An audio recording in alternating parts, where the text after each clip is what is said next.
What up, words? Your boy Chuck Wick, ill, aka Charles Brown, back again with another Talking Facts. But first, I want to ask you, are you good? Good. All right, man. If you good, hit that like button, hit that subscribe button, hit that notification so you can get them notifications. All right. Yo, what's up, your boy? R.I.P. to the dog, DMX. R.I.P. to that man. He was only 50 years young when he passed away. And no matter what he passed from, we are at a very big loss. We lost a great individual. We lost a great human being, a father of, I want to say, at least 9 kids. I'm sure it's probably more. I could be wrong, but at least 9 children have lost their father. And I'm not sure if he had any grandkids, but I know he was a very big proponent of just being a dad. You know what I'm saying? And he has a new album. I'm going to do a reaction. I am going to do a full album review on my other channel where I do the album reviews. But I'm just doing a quick reaction. I listened to the album. I let it play the whole thing once, and then I heard half of it again. I almost finished it again. And I'm gonna do a real quick, just a reaction to it. I listened to the album, and I got a lot to say about this album. Apparently, it's produced mostly, if not entirely, by Swizz Beatz. And it got features such as Nas, Jay-Z, The Lox, which is Styles P, Jadakiss, and Sheek Louch. Who else is on here? A couple other guys on here. Like it's a lot. Oh, Lil Wayne is on here, and Griselda's on here. Westside Gunn, Benny the Butcher, and Conway. And who else is on here? A couple singers are on here. I don't remember the guy's name, but yes, it's more features that I can't remember off the top of my head, but I did listen to the whole album. And I'm going to start it off. When it starts off, the first track by The Lox is extremely strong, right? That's My Dog, I believe it's called. I was like, yo, this is what I'm talking about. This is what I'm talking about. Hard, that 90s hard hip-hop feel, Jada's and all of them bars is on point. And you would think that DMX would have got ate up by The Lox, but he held his own on there too. And DMX surprisingly is in the best shape of his life on this album, considering a lot of stuff we've been hearing from him lately. A lot of his stuff been shaky, especially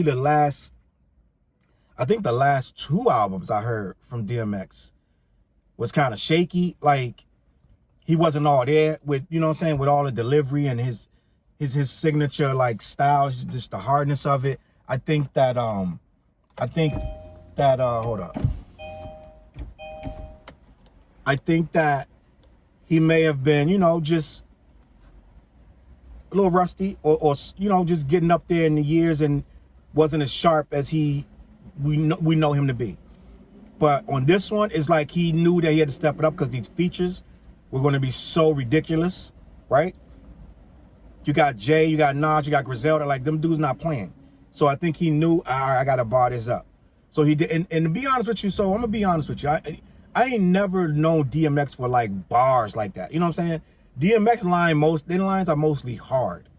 You know, they're not like metaphoric bars. Like he going to hit you, it's going to be something so hard that you're going to be like, yo, that's hard. So you're more so knowing DMX, and like a 50 Cent too. It's more so for the hardness of the bar rather than the actual, you know, the complexity of it or the intricacy of it. It's going to more so how he flipped something and made it more into a gangster type of vibe, right? So the first song set it off nice, right?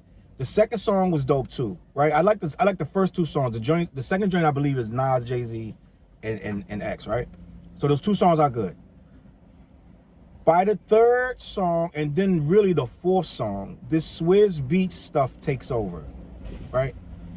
And I'm gonna tell you, when I was like, Swizz Beatz be messing up sometimes. I really feel like when we got to this 3rd and 4th track, it went left real quick. And I know what Swizz is thinking. I got this whole worldwide market I got to hit.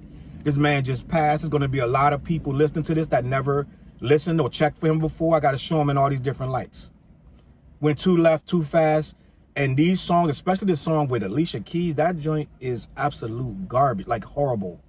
And I'm listening and I'm like, what is Swizz doing? Like, this is crazy. This don't sound good at all. And it sounds like they're reaching. Swizz has this tendency to have bangers mixed with so-so stuff, mixed with absolute cornball stuff. And I'm like, what is happening right here? I think he's trying to be too broad with the audience he's trying to appease. And that's where these albums go wrong. You cannot be trying to appease everybody. Back in the day, right? In the 90s, and especially the late 80s, when you used to get these record deals, the label would tell you, because it was clear when you listen to the music, you had to have something for everybody. If you don't believe me, go back and listen to EPMD's first album, right? They got the hardcore underground stuff, but then they got a house track, they got a DJ track, they got a commercial track. So it's like you had to have everything to make these records back in the day. As time went on with like Illmatic and Blueprint, albums like that, you start to realize you don't got to try to please everybody. You make a niche of the people you're trying to cater to, and the album will still do well. But it's like Swizz is going back to that mentality where I got to have a house track and a DJ track and an R&B track. It's trying to do too much too fast. This album is all over the place in my opinion. It got some great joints. It gets back focused. The Griselda joint makes the album back hard. And it's a couple other, the joint with Lil Wayne bangs. I like that. I like Lil Wayne on it, right? So, but some of the stuff, right? It gets a little, they're trying too hard to make the album appease the people. Now, what I want to also say though, it shows DMX in great lights where you see way more sides of him.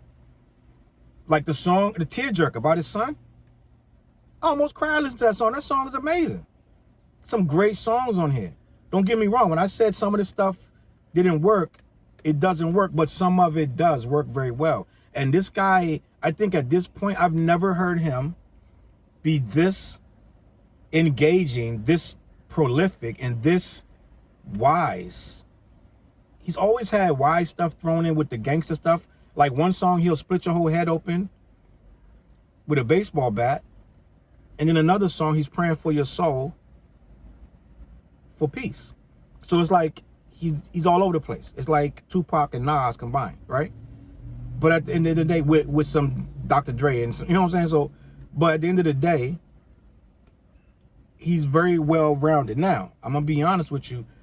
This ain't like the most sharpest of flows ever. Like sometimes it gets a little, you can tell where, you know, it could be tightened up, but overall he sounds really good on here for a 50-year-old man that has all the things going on that he had going on, a lot of issues and a lot of people to feed and a lot of family to take care of all the time. You can't always be writing rhymes when you got all this stuff going on, right? In and out of jail, you can't always be focused. But this Exodus album is a good album, and I'm going to go back and listen to it and give it a proper review and go song for song on my other channel. But as my first reaction, I'm going to say a hard C+ for this album. I'm going to give it a hard C+, right? I don't think it's whack. I don't think it needs more tracks. I think it's a good album.